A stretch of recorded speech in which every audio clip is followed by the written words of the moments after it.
Salut toi!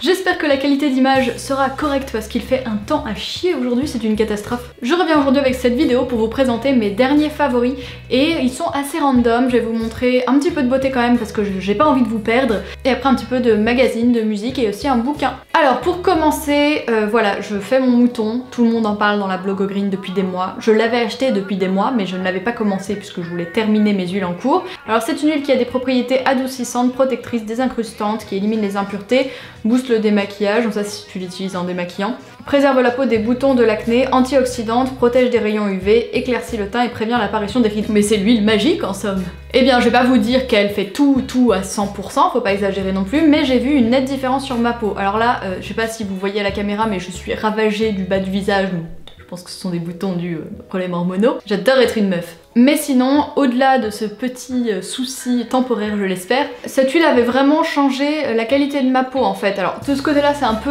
je suis un peu le Joker. Hein. De ce côté-là, il n'y a pas de souci, j'ai pas de boutons, donc la peau elle est hyper lisse, j'ai pas de maquillage. Et de l'autre côté, j'ai dû refoutre plein de fond de teint minéral juste sur la zone des boutons et tout parce que c'était la catastrophe. Mais cette huile a considérablement aidé ma peau en fait à cicatriser beaucoup plus vite. Elle est très riche en antioxydants. Elle est également très bien pour les peaux un petit peu déshydratées. Et vous savez que c'est mon cas puisque j'utilise beaucoup d'aloe vera, d'hydrolat, etc. enrichi pour hydrater ma peau. Donc cette huile booste vraiment l'hydratation et évidemment elle la nourrit vu que c'est une huile. Et que dire à part que je la trouve géniale. Et je suis contente parce que Nuo a rentré cette marque en fait dans leurs références. Donc voilà, comme d'habitude, on retrouve toujours mes gros favoris chez Nuo, soit quelques semaines avant que j'en parle, soit quelques semaines après. Donc parfait. Deuxième produit, il s'agit de maquillage et c'est le maquillage Colorisy. Donc c'est un maquillage 100% naturel. Je vous en ai déjà parlé sur la chaîne, je vous avais parlé de la terracotta il me semble, donc voilà pour donner un peu bonne mine.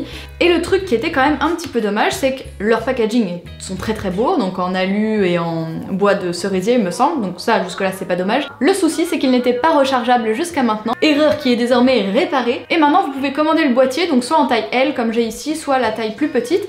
Et dedans vous pouvez mettre ce que vous voulez en fait et racheter simplement les petits, alors j'ai tout jeté, je suis un peu bête mais bon c'est pas grave. Vous pouvez commander en fait les petits éléments et créer votre palette comme vous le souhaitez. Donc moi j'ai choisi de reprendre la poudre matifiante parce que c'est vraiment celle que j'utilise au quotidien pour matifier voilà, cette zone là. Maintenant le front ça va à peu près. Donc vraiment je voulais une palette un petit peu polyvalente parce que là je sais pas si cette vidéo sortira quand j'y serai, mais en fait je pars pendant 4 jours au Portugal à Lisbonne et je me demandais ce que j'allais ramener comme maquillage. Moi j'utilise un peu de poudre matifiante et sur mes paupières je mets toujours un petit peu du fard de chez Urban Decay, j'ai la palette la Naked et du coup voilà j'allais pas me trimballer ma palette, je m'étais dit bon tant pis j'en prendrai pas. Et finalement Colorisy m'a proposé de tester donc leur nouveauté et du coup j'ai essayé les deux fards bruns parce que moi j'utilise que des fards bruns, je fais juste un petit dégradé de brun sur mes paupières, je fais jamais des choses extravagantes. De toute manière j'en suis complètement incapable. Et ma petite poudre matifiante qui fait qu'en plus de mon anti-cerne je vais ramener que ça en maquillage, donc c'est plutôt pratique.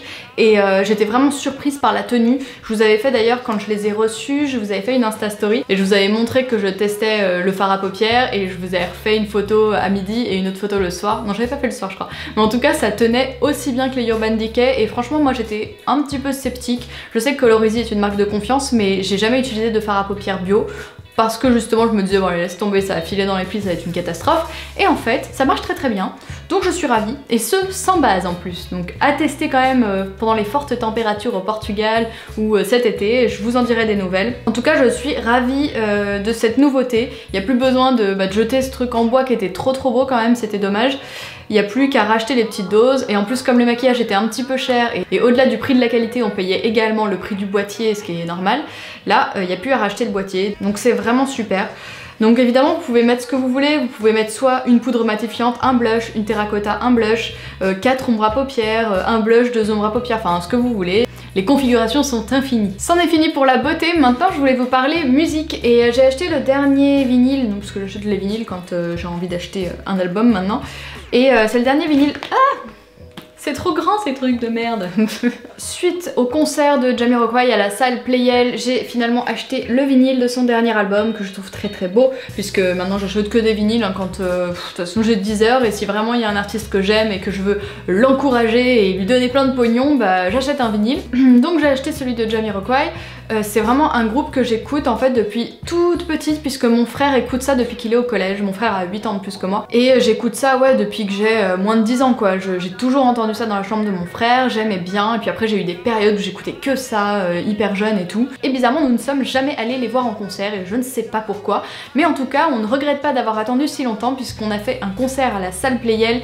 Et moi j'avais jamais fait de concert dans cette salle. Et alors là l'acoustique de psychopathe. Mais si jamais vous avez un de vos artistes maintenant qui ne font plus que du philharmonique ou que du classique, si maintenant vous avez un artiste que vous aimez qui passe à Playel, mais battez-vous pour avoir les places putain. Franchement moi j'avais fait Sum 41 au Zénith là il y a quelques mois et c'était mais un brouhaha pas possible de bordel, on n'entendait même pas la voix, c'est vraiment les sons de nos salles. Alors je sais pas si c'est typiquement français, j'en ai fait pourtant en Angleterre des concerts, mais c'est de la merde, un truc de ouf quoi, on n'entend rien du tout. Alors Bercy j'en parle même pas, de toute façon c'est vu la taille de la salle c'est même pas fait pour ça pour moi, mais bon. En tout cas j'ai passé un super moment, j'ai un petit peu regretté de pas avoir tous les titres que je voulais des anciens albums parce que je suis extrêmement fan des 3 premiers albums et forcément il en a fait beaucoup du dernier et le dernier n'était pas encore sorti quand on a assisté au concert. Si ça vous intéresse, je vous ai rédigé tout un article sur le blog, toute ma revue du concert, avec le ressenti que j'ai eu pendant ce concert. Ce que j'ai adoré aussi c'est le professionnalisme des musiciens. Alors là c'est vraiment, enfin pour moi Jamiroquai c'est vraiment les derniers bons de la pop quoi. Enfin il a inventé tout un style, il a inventé son logo, son petit bonhomme qu'on reconnaît en 2 secondes, un look incroyable, le concept d'avoir un chapeau, une coiffe différente à chaque tournée, chaque album,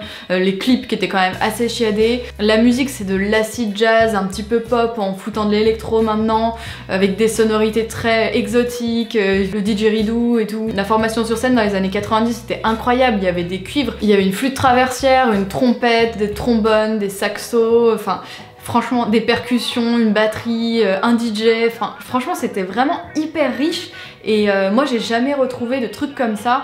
J'ai vraiment du mal avec la pop d'aujourd'hui, honnêtement j'ai la sensation, je vais passer pour une vieille conne, mais que tout se ressemble et je sais pas, je trouve pas de... Enfin je parle vraiment de la pop, la musique populaire, le truc qui marche, qui est dans le top 50 et tout. Je dis pas qu'il n'existe plus du tout de groupes comme ça, j'ai sûrement pas assez fouillé, mais vraiment dans la pop en ce moment...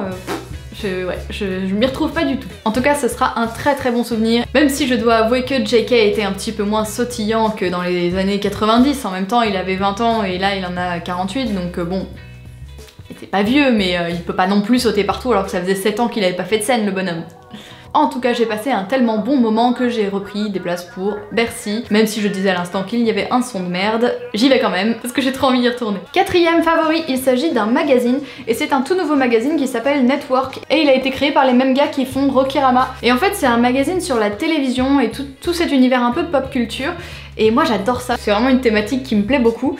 Et dans ce magazine on retrouve des sujets qui me parlent mais complètement et que je ne retrouve nulle part ailleurs et j'adore en fait. J'adore le principe qui montre que la pop culture est finalement extrêmement importante parce que c'est elle qui construit un petit peu notre époque, notre génération. Quand tu vois un programme des années 80, il est typé années 80, quand tu vois une mode des années 80 c'est pareil, la musique, la télévision ça en fait partie. Donc tout ça je trouve que c'est hyper important et on a la sensation que toute cette pop culture est très légère et très futile quand on la vit et au final c'est vraiment elle qui va sceller l'identité d'une génération et d'une décennie et je trouve ça hyper fort et finalement hyper riche. Et du coup Network résume très très bien tout ça et fiche sur le papier la pop culture de nos jours et celle d'hier. Alors la maquette du magazine est extrêmement belle avec un rythme incroyable, des couleurs, avec un sens de lecture qui peut varier. Bref c'est très très riche, très graphique et hyper moderne. Donc voilà, j'aime déjà énormément cette maquette.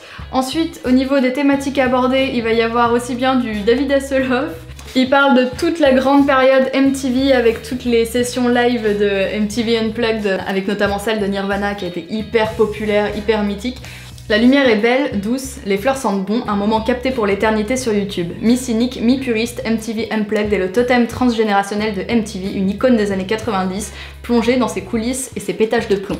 Et c'est typiquement le genre d'article qui me parle totalement. Il y a également tout un article sur les Power Rangers, ça fallait le faire. Également un article sur Code Quantum, alors ça aussi fallait le faire, hein. Ça pareil c'est vraiment le truc de mon enfance que mon frère regardait à 6h, je crois que c'était sur M6 ou je sais pas quoi. Bon, c'est hyper drôle de voir un article sur ça. l'article sur David Hasselhoff. Il y a aussi une interview de Justin Theroux et je sais pas comment ça se prononce, hein, mais c'est l'acteur principal de la série The Leftovers, je sais pas si vous regardez. Moi je suis une très grande fan de cette série qui est extrêmement belle avec une photographie incroyable, une thématique très christique, religieuse et ésotérique. Et perso ça faisait longtemps qu'on n'avait pas vu une série comme ça. D'ailleurs il y a la saison 2 qui vient de reprendre et j'ai regardé le premier épisode hier et c'est toujours aussi mystérieux et bien ficelé. Et il y a toute une revue de Rick et Morty, je sais pas si vous avez vu ce dessin animé, enfin c'est pas vraiment, ouais moi aussi c'est un dessin animé mais bon c'est le truc pour adultes quoi, un peu critique, un peu cynique à la Futurama quoi. Et là il est vu par Teki Latex et putain il démonte Black Mirror et Leftovers quoi. C'est genre mes séries, mes derniers gros coups de cœur. Donc là il parle de Rick et Morty et il dit c'est une série comique mais la nuance arrive toujours au bout d'un moment. Je pense que la balance penche légèrement vers le comique et si elle penchait vers le pathos je ne regarderais pas. Les séries trop émo comme Sense8, comme ça j'ai jamais regardé, c'est pas un truc pour les gamins ça un peu... Je vais me faire engueuler. Les séries comme Sense8 m'emmerdent. Black Mirror et Leftovers, je n'accroche pas. Leftovers, tout le monde pleure à longueur d'épisode.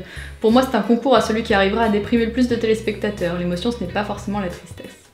Non, c'est vrai, c'est pas forcément la tristesse, mais moi je trouve que, ouais, Leftovers, effectivement, oui, c'est triste, mais je sais pas, à la fois il y a tellement de mystère qu'il y a une sorte de lumière quand même à cause de ce délire un petit peu religieux et tout. C'est pas non plus... Ah, on peut trouver du positif dans Leftovers, j'en suis sûre. Bon bref, voilà, c'était le magazine Network et je pense qu'ils méritent d'être connus comme Rokirama d'ailleurs, ce sont vraiment des magazines un petit peu décalés. Alors ils coûtent un peu cher, je crois 12,50 €, mais c'est vraiment des magazines avec une patte et voilà. Donc ouais, si t'es un peu fan culture geek, pop culture et tout ça, cinéphile, bon si t'es un peu dans tout ce délire là, je pense que c'est un magazine pour toi. Network est en vente dans toutes les bonnes librairies. Et dernier favori, il s'agit de Green Life, le bouquin de la blogueuse Victoria du blog Mango and Salt. Et honnêtement, je l'ai commandé en me disant, bon, pourquoi pas, autant soutenir, je vais pas dire une copine parce qu'elle me connaît pas du tout, mais une collègue.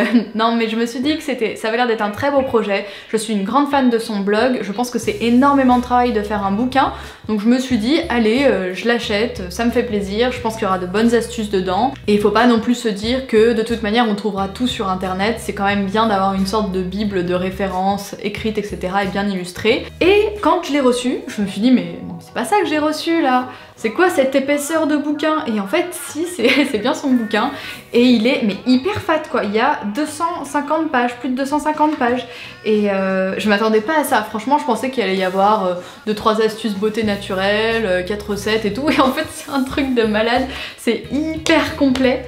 Alors attendez, donc c'est vraiment très représentatif des catégories qu'il y a sur son blog. Donc c'est découpé en deux grandes catégories, en cuisine et lifestyle. Donc en cuisine, à chaque fois il y a une petite dizaine de recettes par catégorie. Donc il y a petit déjeuner 100% forme, apéritif et entrée, plat classique à partager, bol repas et plat à emporter, encas et gourmandise. Et à chaque fois c'est des trucs...